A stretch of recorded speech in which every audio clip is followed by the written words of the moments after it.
Představitelé 26. srpna 1789.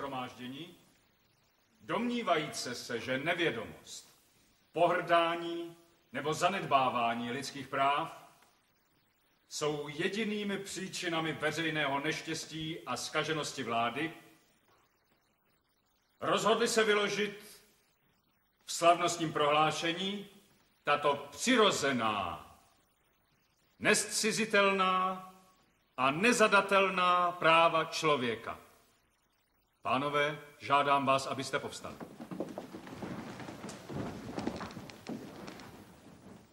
Článek 1. Lidé se rodí a navždy zůstávají volní a rovní ve svých základních právech.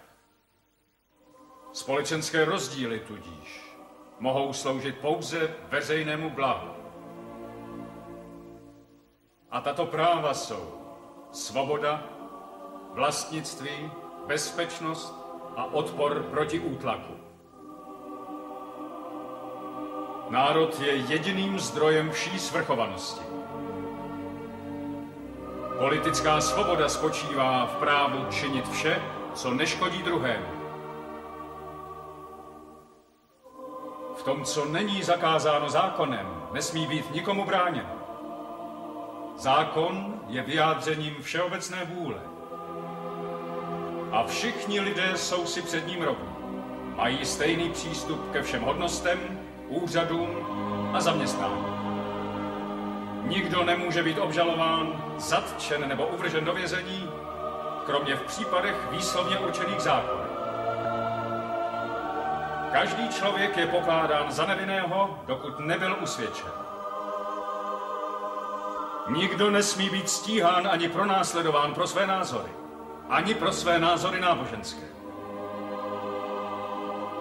Svobodné sdílení myšlenek a názorů je jedním z nejdrahocennějších práv člověka. Každý občan může svobodně mluvit, psát a tisknout. Za předpokladu, že je zodpovědný za zneužití této svobody v případech určených zákonem. Veřejná moc je nezbytně nutná k zabezpečení práv člověka a občana.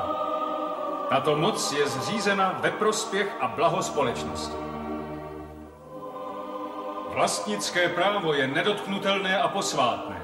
Nikdo ho nemůže být zbaven, vyjma v případech nesporného veřejného zájmu v zákoně uvedeného, a to pod podmínkou spravedlivého odškodnění předem.